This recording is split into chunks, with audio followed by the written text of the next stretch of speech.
We have Heidi Huber on. She is she's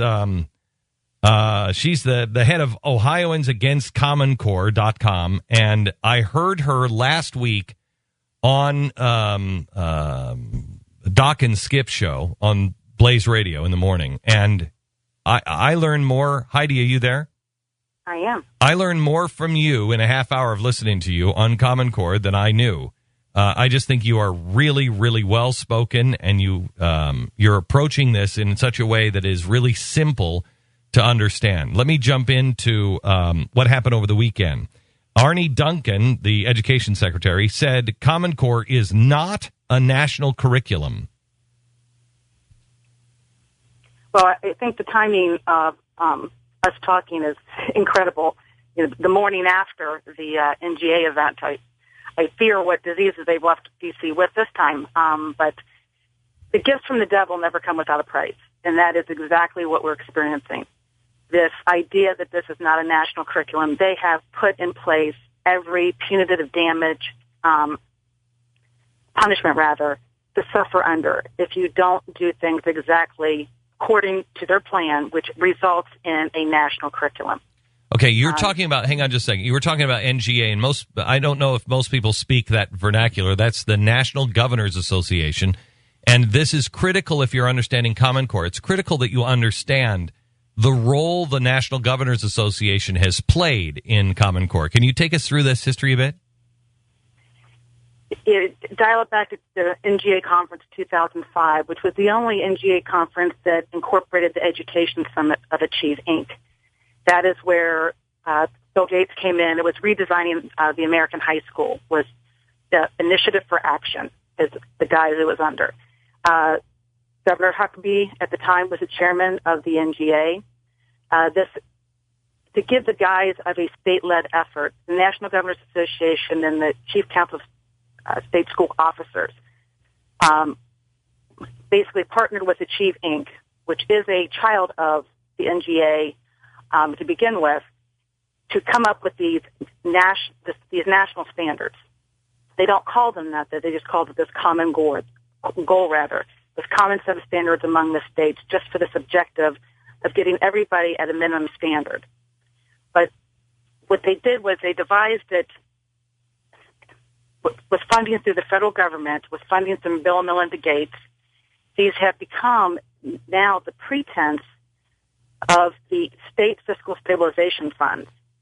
This idea that this is tied to the race to the top, which it is, and it is the blueprint in detail of how to seed this into the states.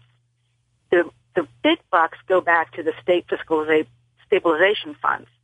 And if I can read to you from a statement from the American Association of School Administrators. Okay, so these people are part of the machine, so to speak. Any school district whose state applied for and accepted funds under the recent American Restoration Reinvestment Act is now required to submit to the state new and comprehensive information with identifying information on every student and every teacher in their school district. This regulation applies to all U.S. school districts. We banged this drum when the stimulus package was going out, and I said, do not take this money. Don't take this money. Don't take this money. You are going to be trapped in a national nightmare. Don't take this money. All of the states said, no, it's not going to be a problem. And look here we are now. Could you answer this question, and then I'm going to get off of the governors. But many of the governors, let's take them one by one. First of all, Huckabee said that he was unaware that these things were going on, that this has turned into a nightmare, and that he was against it now. Then he went back to the National Governors Association and said, don't abandon it, rebrand it. Where does Governor Huckabee stand on Common Core? He says one thing in public and another behind closed doors. Well, he has to, because his fingerprints are on it. I can't speak for him. I don't know that some of this, well, quite honestly, let's face it, none of this was probably crystal clear to the governors at the time. The problem is this is not the governor's role. We have moved into what you've been speaking about for 5 years. This is an administrative state. Some of the comments that came out from the Blaze article this morning, I know there are some who aren't in favor of this, but the state is moving forward through the Department of Education. We have completely lost our representative government. We have no path to restitution. They've eliminated that for us. And they've silenced us, and they've denied our reality. And the founders' intent was for education to be handled at the local level, as closest to home as you can possibly get it. And no parents and no teachers had any involvement in creating this. Isn't that correct? There were a handful of educators, if you want to call it that, but for all intent and purposes, no. This is David Coleman's baby. He and a select half dozen other people behind closed doors, and because Who is of he? it being a Who's David Coleman? The head of the chief. His closest come to education was his mother was a teacher. David Coleman, you can trace back his beginnings at McKinsey corporate or McKinsey Consulting, and that may sound familiar because they were the ones that advised Enron. McKinsey's new gig is big data. That's their mantra.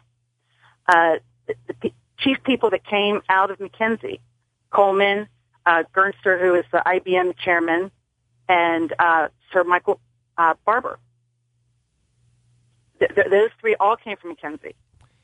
They have found a way to monopolize this data collection and utilize it in any capacity they wish. Okay, so let me go back to the governors, because some good governors are in this deep, and they are defending and doing everything they can to make sure that anybody like you or like me is considered a conspiracy theorist. Scott Walker is in it and for it. Governor Herbert from Utah. From Utah is for it. I mean, if you look at Texas, Texas was against it, but I think that's a ruse. I think Texas was the first one that said no Common Core, but then they put what was the name of that thing? C-scope in, which is the same thing. And now you're starting to have exactly what Governor Huckabee said he wanted to happen: rename it, relabel it, relaunch it. And so now you're having things like, I love this, next generation Sunshine State standards. And you have Iowa Core. They are changing the names of it. And these governors and people in power are trying to convince us that, oh, yeah, you know what, you're right. But that's not going away, is it? It's not going away. The governors are the ones who, I don't understand how statutorily they had this authority. They're the ones that brought this into the states, to agreeing to these grant apps for the race to the top and the state fiscal stabilization funds, to the stimulus funds. The governors are the ones that accepted those. Again, an end run around state legislatures. They take it to, in Ohio, it's called a controlling board. The grant's accepted there. That's where it gets its legal basis. The reason you see so many pieces of legislation that are able to get out of committee that are related to, protecting the data, related to stopping the assessment, that's because those pieces can be dealt with later, so to speak. They absolutely cannot eliminate college and career-ready standards. The nucleus of these common set of standards amongst the states and these student longitudinal data systems cannot be eliminated, or they stand to risk billions of dollars that they received initially from the state fiscal stabilization funds. That is the crux of this. How do you respond, Heidi, to the people who continually say, there's no curriculum tied to this? I don't even know where these people are coming from. There's absolutely no curriculum. All the states are still in control of their curriculum. So what are you so worried about? Well, there's twofold, but to me the most obvious answer to that is, well, then why do textbooks have to be aligned? We've never had to have textbooks aligned to a set of standards before now. Yeah. Even with No Child Left Behind. That didn't involve national standards. And what about the rigor? This is supposed to be so unbelievably rigorous, and this will put us on par with the rest of the world. What have you found concerning that? I say says who? These never standards been are reviewed, untried, untested, unproven anywhere ever. I mean, I asked my legislator who has this ruse bill, What happens when 50 million children fail simultaneously? What are you going to do? How dare you do this? Well, we have to do That's something. a concern. Yeah, they'll just tell you we have to do something because our standards right now have gotten us to this place. We have to do something. It's the same excuse they use for healthcare. For everything. We had to do Banking, something. Everything. Yeah, everything. Everything. Well, that's why we're willing to accept it. You know, if your house is burning down, you're not going to ask where the water's coming from to put it out. And they put us under this false pretense that our system is failing.